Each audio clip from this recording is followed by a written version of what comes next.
Bien-aimés dans le Seigneur, Shalom. Nous sommes le jeudi 22 octobre 2020 et nous sommes dans la joie de nous retrouver par la grâce de Dieu ce jour pour méditer encore dans sa parole. Nous allons méditer dans 2 Jean chapitre 1er verset 6. 2 Jean 1, 6. La Bible nous dit dans la version Louis II, « Et l'amour consiste à marcher selon ses commandements. C'est là le commandement dans lequel vous devez marcher, comme vous l'avez appris dès le commencement. » Dans la version Parole de vie, il est dit « Aimer, c'est vivre selon les commandements de Dieu, et voici le commandement que vous avez entendu depuis le début, vivez dans l'amour. » Qu'est-ce que l'amour? Bien-aimés, c'est quoi l'amour? Tel est notre message, c'est quoi l'amour? Qu'est-ce que c'est que l'amour? Un des principes fondamentaux de la vie chrétienne, c'est l'amour. Cet amour est facilement proclamé et déclaré dans le milieu chrétien. Cependant, lorsque nous voyons la manière de vivre des chrétiens dans la société, nous pouvons nous poser la question de savoir si cet amour est bien compris. Car ce qui n'est pas compris ne peut être que mal appliqué ou pas du tout appliqué. Ici, l'apôtre Jean explique ce qu'il faut entendre par aimer ou ce que c'est que l'amour. Il dit, l'amour, c'est vivre selon les commandements de Dieu. Marcher selon ses commandements. Dieu est amour. Et aimer, c'est vivre selon les commandements de Dieu, c'est marcher selon ses commandements. L'amour n'est pas une question d'actes posés seulement, d'actes sporadiques ou à certaines occasions, dans certains milieux. L'amour, c'est un comportement, c'est toute une vie.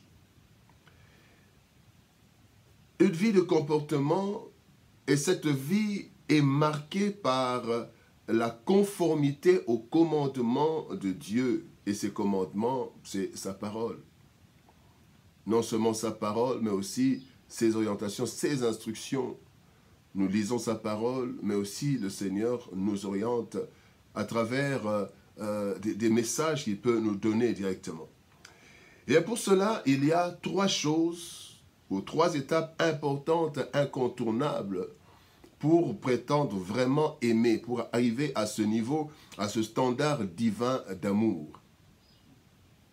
Le premier standard, la première étape, en fait, pour vivre selon les commandements de Dieu, pour marcher selon ses commandements, la première étape, c'est connaître les commandements de Dieu.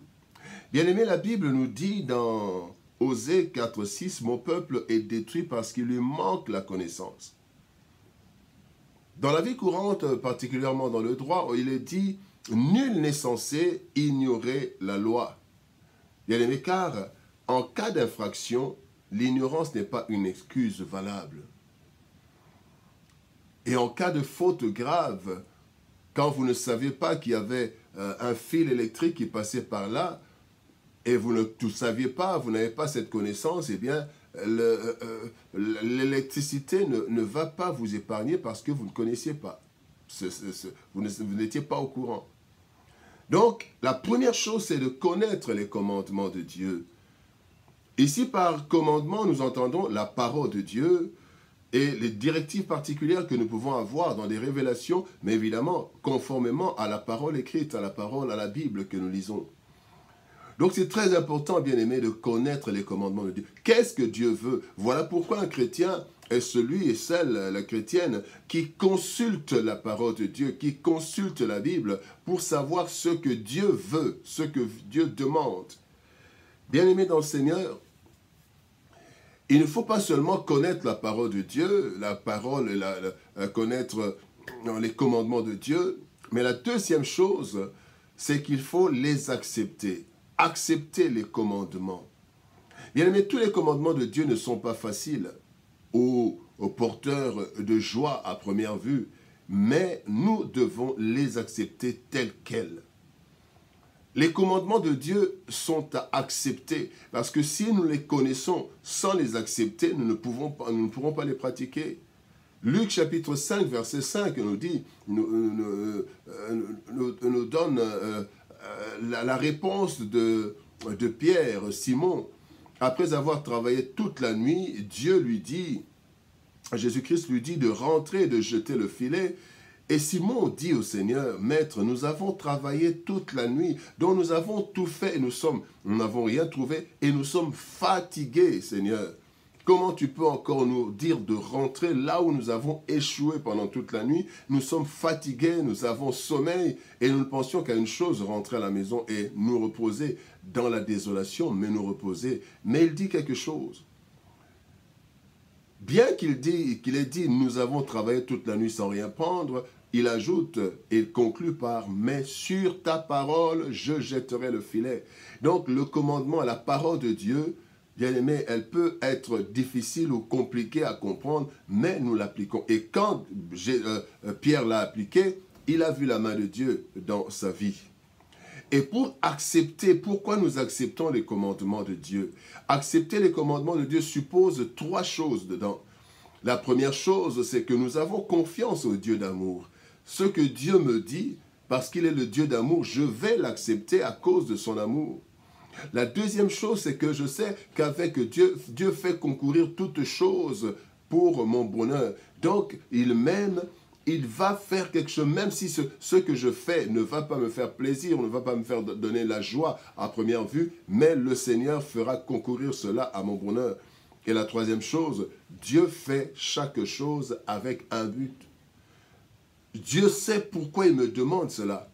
Et donc, je fais confiance à Dieu, je sais qu'il fait concourir toutes choses à mon bonheur, et alors je me dis, je vais le faire, parce que Dieu sait pourquoi il le fait. Et donc, après avoir connu les commandements, après avoir accepté ces commandements, bien-aimés, nous devons maintenant les pratiquer. Et c'est à ce niveau que se trouve la difficulté souvent. Plusieurs personnes connaissent les commandements de Dieu, les acceptent comme commandements de Dieu, mais se trouvent dans un problème pour les mettre en pratique. Et donc, sans la pratique, pourtant, la connaissance et l'acceptation sont vaines. Dans Matthieu chapitre 21, quand vous lisez le verset 28 à 31, le Seigneur Jésus-Christ dit, un homme avec 2 fils.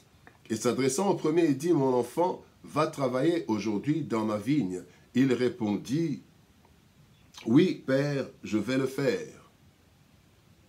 Et le premier dit, non, je ne veux pas le faire. Il avait le commandement, mais il n'a pas accepté. Ensuite, il se repentit et il alla. Donc, il connaissait le commandement, la demande du Seigneur, du Père, et il a refusé d'abord, mais après il est allé.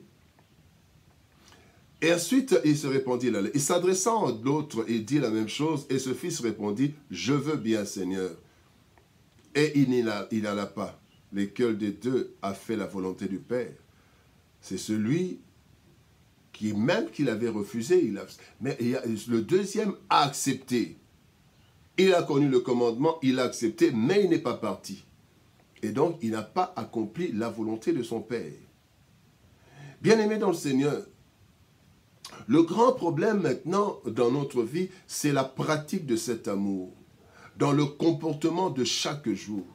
Ce n'est pas en allant seulement à l'église, dans le comportement de chaque jour, en tant qu'homme d'affaires, en tant que serviteur de Dieu, en tant que fonctionnaire, comme étudiant, comme élève, est-ce que nous vivons cet amour? Parce que aimer, c'est quoi? Aimer, ce n'est pas aimer par intermittence. Aimer, c'est toute une vie conforme à la parole de Dieu, au commandement de Dieu. Et c'est le grand problème que nous avons, bien aimés.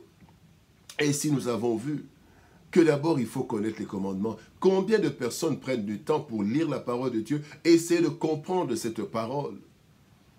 Parce que nous pouvons lire la parole comme si nous étions en train de lire un simple livre. Or non, la parole de Dieu, quand nous la lisons, c'est tout un message que Dieu est en train de donner à son peuple, à ses enfants. Et donc, nous devons chercher à connaître la parole de Dieu. Cherchons Dieu. Cherchez à connaître la parole de Dieu, comme les juristes, comme les autres personnes cherchent à connaître, disons, leur livre de la loi. Pourquoi? Parce que ils doivent vivre comme ça. Ils doivent défendre des personnes et ils connaissent la loi. Notre constitution, c'est la parole de Dieu, la Bible. Et nous devons savoir comment vivre, bien-aimés. Et nous devons, comme nous l'avons dit, la deuxième chose, accepter. Dieu a ses commandements, mais ses commandements sont des commandements pour notre bonheur. Dieu n'a pas fait ses commandements pour son bonheur, pour sa gloire, c'est pour notre bonheur d'abord.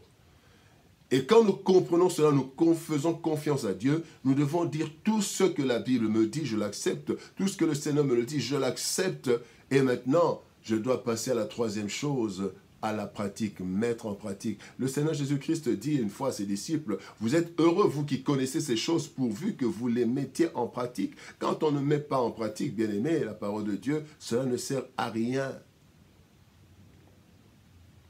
Voilà pourquoi, bien aimé, ce jour, Dieu veut que nous puissions connaître, savoir ce que c'est que l'amour, et que nous puissions mettre cela en pratique. Nous ne pouvons pas aimer, comme je l'ai dit tout à l'heure, nous ne pouvons pas aimer par intermittence. Aimer, c'est toute une vie conforme au commandement de Dieu. Celui qui dit aimer, mais ne garde pas les commandements de Dieu, en réalité n'aime pas. Parce que Dieu est amour, et aimer, c'est vivre selon les commandements de Dieu. Que Dieu nous bénisse. Shalom, au revoir et à demain.